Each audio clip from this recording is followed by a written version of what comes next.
Revenge with Karen. It started with a joke. Who decorated the closet, Radio Shack? Greg snorted into the mic, eyes gleaming with that startup smarm arrogance, like he just invented sarcasm and synergy in the same breath. The whole staff laughed. Well, most of them. The engineers fake laughed. The interns actually laughed, not knowing any better, me.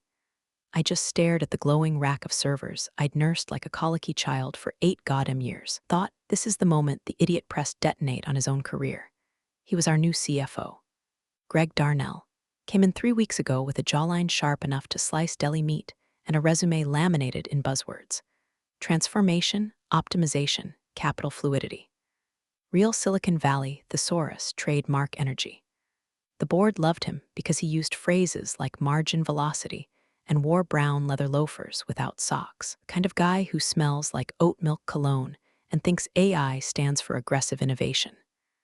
Now he was standing in the all-hands, laser pointer in hand, highlighting my server rack like it was a middle school science fair project he planned to bully. This little guy here, he said, waving at my setup, has been running for what, a decade? Legacy hardware, completely redundant. We're spending what, $2,400 a month to power Amanda's nostalgia museum? Time to pull the plug. Literally, the laughter died down just enough to hear the blood boiling behind my temples. I didn't flinch, didn't raise my voice, just sipped my burnt coffee and watched this clown roast the only thing in this building that hadn't crashed since Obama's second term. I knew what they didn't. That rack was the beating heart behind their $100,000 per hour e-commerce backbone. It wasn't just nostalgia, it was necessity. It ran a homegrown transaction validator that their shiny, over-budget cloud infrastructure couldn't replicate without imploding under token drift. I told them. Hell, I documented it 6 different ways, but Greg skimmed the onboarding packet like it was a BuzzFeed quiz. And listen, if you're still here 3 paragraphs deep, clearly like watching corporate dumpster fires. So take a sec to subscribe and tap the like, yeah. 97% of you just ghost these stories without following, and honestly, it kills the team faster than Greg killed our payment processor. Do it for justice, or spite, or both. Anyway, Greg wrapped up the meeting with his signature closer. Let's streamline the future, people. Translation. Let's unplug stuff I don't understand and hope no one notices until I've moved on to my next job in fintech. Back at my desk, I watched the company Slack light up like Times Square on meth. Big changes coming, excited to optimize. Anyone know if Amanda's rack really is outdated? I didn't answer. Just logged into the validator node one last time, exported a full activity mirror to my private terminal, and tagged one file with a single word, pending. I had built that rack myself, sourced the parts on nights and weekends, kept the scripts lean, the protocols airtight. It was a Frankenstein's monster of efficient, brutal code. No fluff. No APIs with cute names, just performance. It didn't care about morale. It processed data, fixed asynchronous bugs, and patched token conflicts in real time. Quietly, perfectly. Until now, packed my plants into a tote bag, closed my laptop, and walked past Greg's office on the way out. He was laughing again. Something about finally getting rid of the clutter. I smiled, not at him, through him, because I knew what was coming. They didn't unplug a server. They unplugged their parachute. They did it with a damn dolly. A couple guys from facilities rolled in around 8:47 a.m. One sipping an energy drink, the other chewing a granola bar like it owed him money. Either of them had a clue what they were touching. I watched from the corner of the server room, arms folded, as they yanked the power leads like it was an old Christmas tree being tossed out in January. Got orders from Greg, the taller one muttered. Unplug the nostalgia stack. The nostalgia stack. That's what he called it. Like it was a dusty pile of VHS tapes instead of the only thing standing between us and a full-blown transactional breakdown. The LEDs dimmed one by one, like little dying stars. The fans slowed. The hum went silent. And with it, so did 8 years of my breath. I said nothing.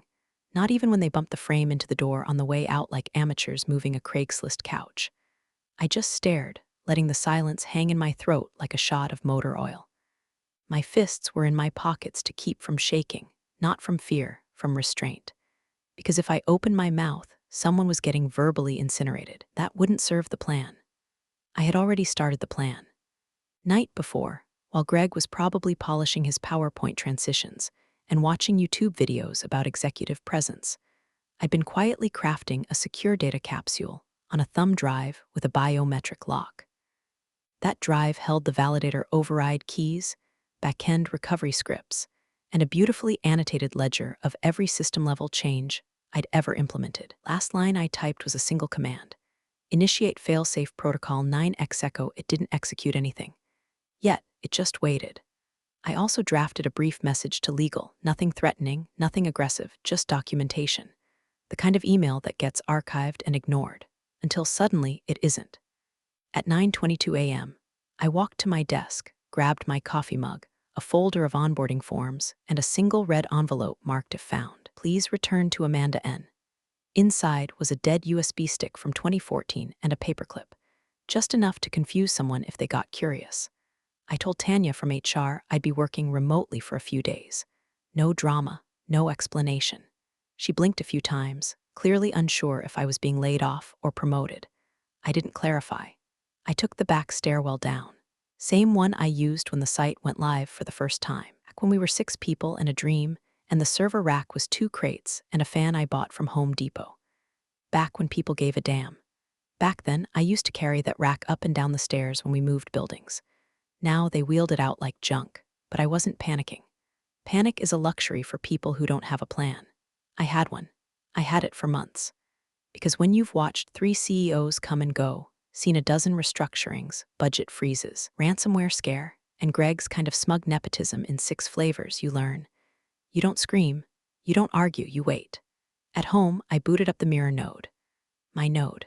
Quiet little clone of the system nobody knew about, humming in a temperature-controlled closet I built after the 2020 server room flood taught me the value of redundancy. I watched the logs flicker across the screen. Payment confirmation cycles slowing, duplicate ID flags ticking up, minor anomalies stacking like termites in drywall. They hadn't noticed yet, but they would. And by the time they realized what Greg had done, unplugging the validator, the real validator, they'd already be bleeding. Refunds, failed orders, broken promo codes, ghost carts haunting their CRM. Me.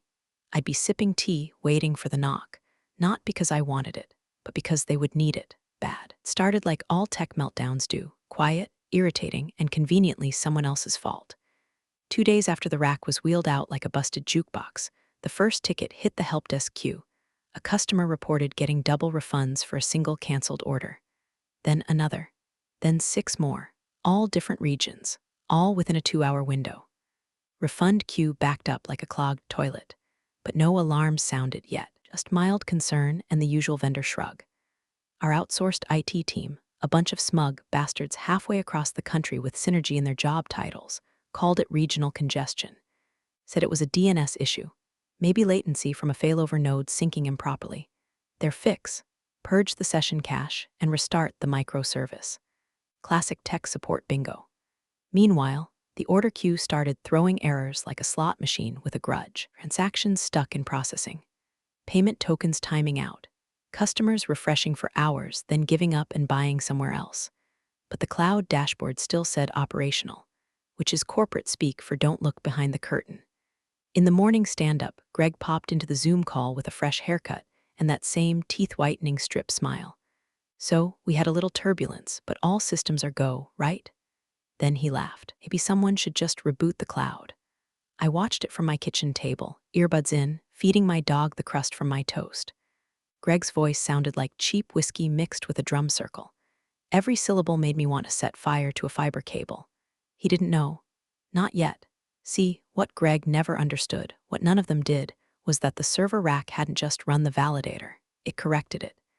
It patched asynchronous token drift in real time. Know how you can spin a coin and it looks like it's standing still? That's what my rack did to the transaction stream, balanced chaos into precision. Without it, token IDs aged too fast. Timeouts overlapped. Refunds doubled because the backend couldn't confirm state without locking up. It wasn't a bug, it was entropy. A slow, math-based disintegration. And they just let it loose. I leaned back in my chair and opened my private terminal. My mirror system, humming in its own little digital quarantine, had been quietly watching everything. Every lag spike, every abandoned cart, every misfire flagged with an ID like #echo validate protocol miss. Logs didn't lie, unlike Greg, A drip became a trickle. A trickle became a leak. By midday, sales metrics showed a 6% variance between confirmed transactions and revenue capture. It was still within tolerance, Greg said, because he didn't understand that variance is compound. He ended the meeting early to focus on deliverables. Translation: call a friend who once built a Shopify plugin and ask for advice. I didn't gloat, not yet. There's no joy in watching a plane crash you warned them about, just a grim inevitability. I didn't want chaos, but I knew it was coming. I could see it blooming in the logs like rot. Silent, beautiful, unstoppable. Entropy doesn't scream, it whispers. By Friday morning, the dashboards started lying. To be clear, they weren't just wrong, they were contradicting each other in real time. Sales team saw a $480K day. Accounting saw $312K. Marketing's dashboard insisted we'd hit $530K and tried to run a celebratory Slack emoji parade. Then someone pulled up the refund totals, $97K. But nobody could reconcile what the hell we actually earned. It was like the company was being haunted by ghost revenue. One of the accountants, Linda, bless her overworked, undercaffeinated soul, lost it in the team chat. Are we making money or hemorrhaging it? Because QuickBooks says we're both. And the complaints, Jesus, they came in waves. Order still stuck in processing. I was charged twice and got nothing. I canceled yesterday and still haven't gotten my money back. One guy threatened to report us to the Better Business Bureau, and his cousin who worked at Channel 8.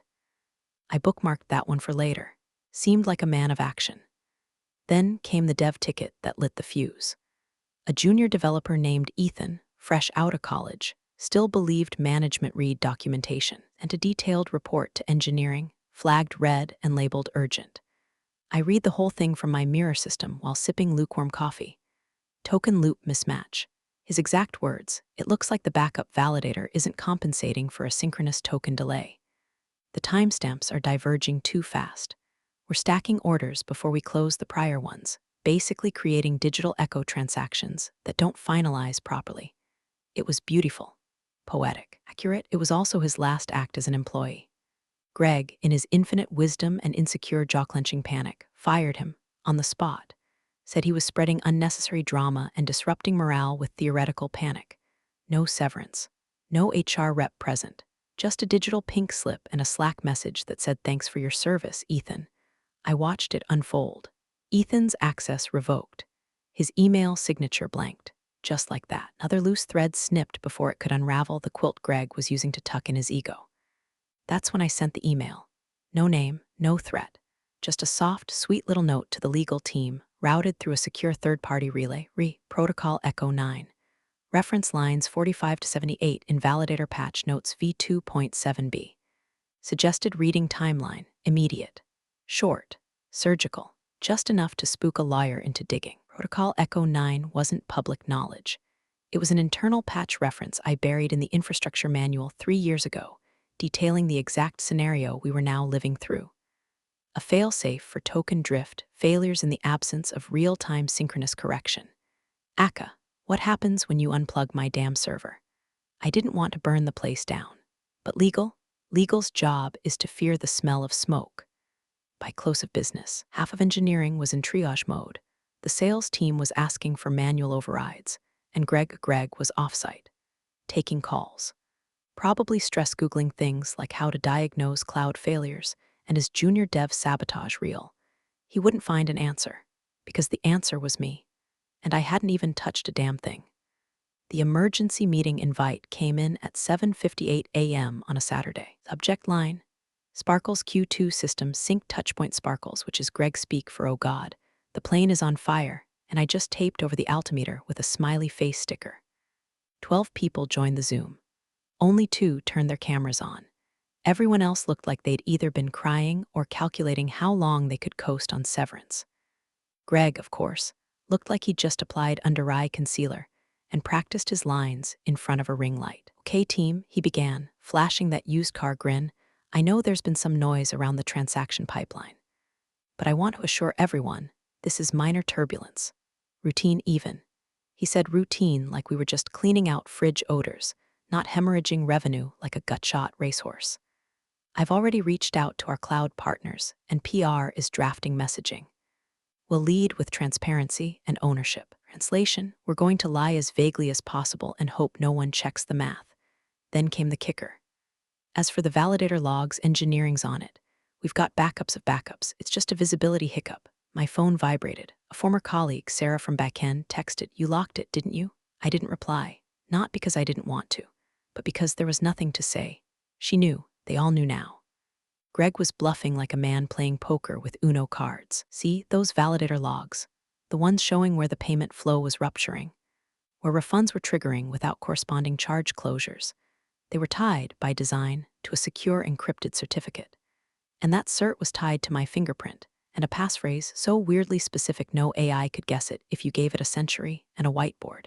And Greg couldn't even spell asynchronous without help. The engineering team had tried everything, rotating credentials, cloning access, even asking one of the interns to brute force it like they were in a bad Netflix hacker drama. Nothing worked, because there was no workaround. I built it that way.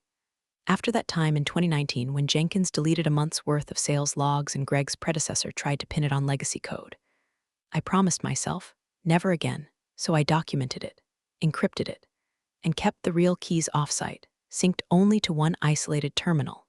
Back in the meeting, one of the board members finally broke the silence. "So, you're telling us we can't see the logs that show where the money is going?" Greg hesitated, flashed that smile like a gambler trying to bluff a royal flush with a pair of fours. "We're just hitting a brief credentials mismatch, standard protocol drift. I've got folks resolving it now." I could see the panic behind his pupils. It wasn't just the system breaking. It was his image, his promotion pipeline, his LinkedIn glow-up dream. Shattering, shard by shard, PR chimed in. "We're suggesting language like proactive maintenance and infrastructure modernization." Thoughts? Someone unmuted just long enough to cough the word bullshit and left the call. I sipped my tea, logs scrolling peacefully on my home setup. I had my feet up, dogs snoring on the rug, air conditioner humming like nothing was wrong. I wasn't panicked. I wasn't even angry anymore. I was watching rot get sunlight, watching the fire that they lit burn its way through Greg's sandcastle of ego and half-truths, watching the architecture bend under weight it was never built to carry, because they pulled out the keystone and called it streamlining. I didn't leak anything. I didn't break a law. I just let the truth do what it always does. Eventually, it screams loud enough to drown out every lie in the room. It happened at 11:42 a.m. on Saturday, right in the middle of the much-hyped weekend blitz sale, where everything from yoga mats to smartwatches was marked down 40% and advertised across 4 states, 2 influencer podcasts, and 1 very expensive bus wrap in downtown Phoenix. And then nothing. No processing. No thank you for your order. No revenue counter clicking up like a Vegas slot machine. Just dead air, the digital equivalent of stepping on the gas and watching the engine fall out of the car. Order confirmations vanished mid-transaction. Customers clicked buy now and got looped into limbo. One woman posted a screenshot of her cart, stuck on a loading wheel for 23 minutes with the caption, "Is this part of the sale or a psychological experiment?" Another influencer, a fitness guy named Ty Vaughn with 2 million followers and a six-pack that should be registered with the state, made a story where he just stared at the screen and whispered, "They scammed us." It got 500,000 views in 3 hours. His caption, #blitzfail #not sponsored anymore refunds began triggering automatically. Not because someone approved them, but because the system couldn't confirm the charge state, so it defaulted to protect the customer for $600,000 in misfired refunds within the first 2 hours. And the cherry on top, internal revenue dashboards froze at 12:03 p.m. sharp. Just stopped ticking, like a watch tossed in the ocean. The Slack threads turned into horror movie transcripts. "Sarah B, can someone verify if the transaction bridge is down?" Ron Finance, bridge, there's no bridge. The logs are blank. DevOps Sam, nope. Logs are intact, just empty. As in, like, never existed empty. Greg Darnell, team, it's just a temporary sync issue. No need to panic. Ron Finance, we are refunding phantom orders and not processing any new ones. I would like to panic now. Meanwhile, Greg was still tap dancing through Teams calls with lines like momentary turbulence, and the cloud just needs to hydrate. Hydrate. I swear on my life he said that. Legal started poking around again, asking for Protocol Echo 9 documentation. One of the more nervous attorneys CC'd me by mistake. I didn't reply.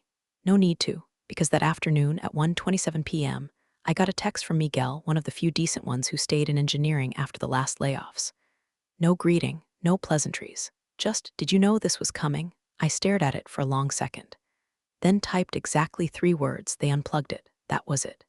No gloating, no villain monologue, just the truth. Because that's what this always was. Not sabotage, not revenge, just physics, just cause and effect. They pulled the spine out of the organism and were now shocked it couldn't stand. You don't cut the brake line and then blame the tree. And me? I was baking banana bread, watching the collapse from my kitchen like it was Sunday football. Every log, every dropped session, every misfired refund pinged my mirror system like confetti. It was beautiful. Not because I wanted them to fail, but because it proved what I already knew. You don't mock what you don't understand. And you sure as hell don't unplug it. By Monday morning, the office smelled like a burnt-out server room and desperation. No one said it out loud, but the energy on the floor had shifted. Gone was the bro culture bounce Greg brought in like a dog with a frisbee. In its place, white-knuckled silence. Slack channels were ghost towns. Helpdesk backlog read like a war diary. Refund queues had metastasized. And worst of all, no one could say exactly how much money we'd lost. Then the forensic audit landed. Commissioned by the board, rushed by legal, and conducted by a third-party firm that charged by the hour like surgeons for hire. They didn't ask questions. They followed logs, timestamps, access trails, and packet flows. After 19 hours of digging through Greg's duct tape and hubris operation, they dropped the verdict like a guillotine blade. The backups weren't backups. They were mirrors.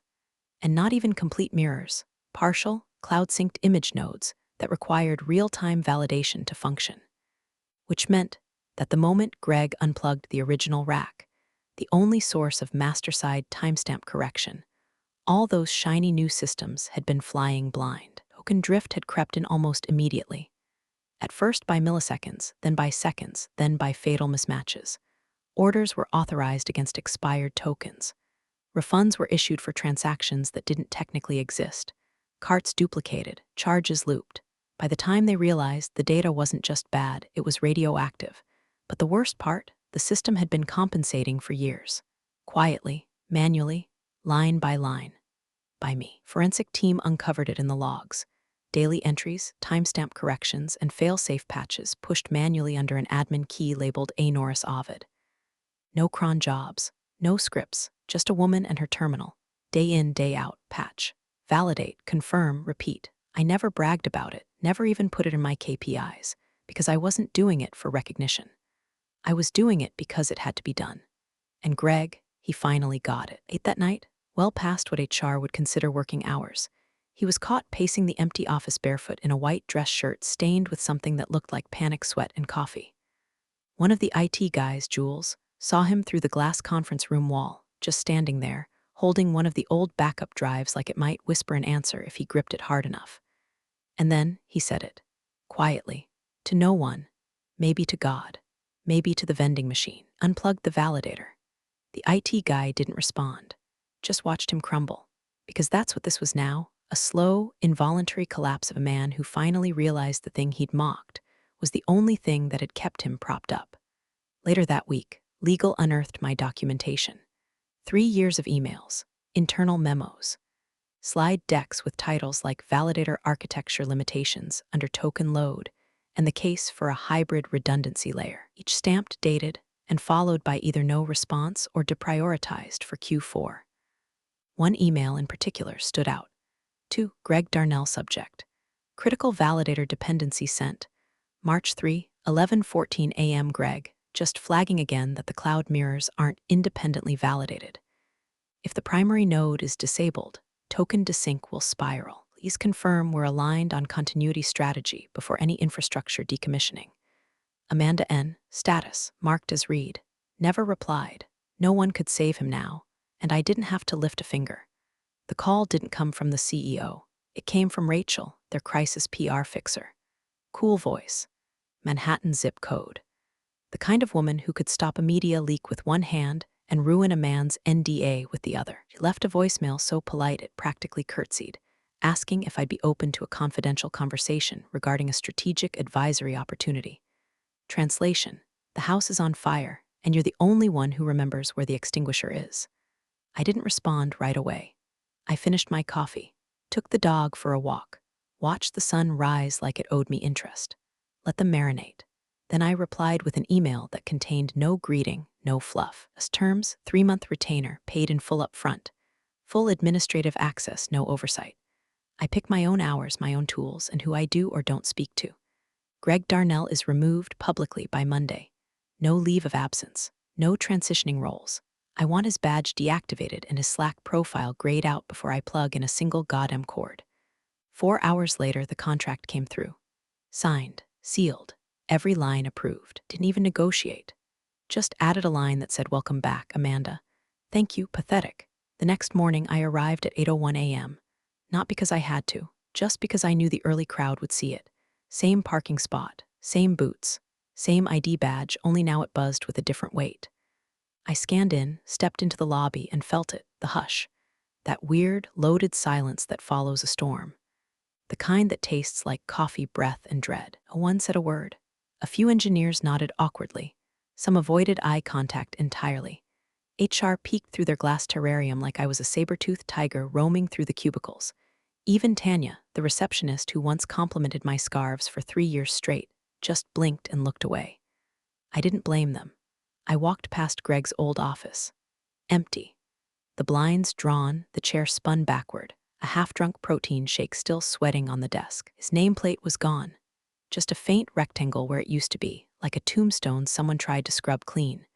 Someone had left a single sticky note on his monitor. 3 words, black Sharpie, "Plug it back." I kept walking.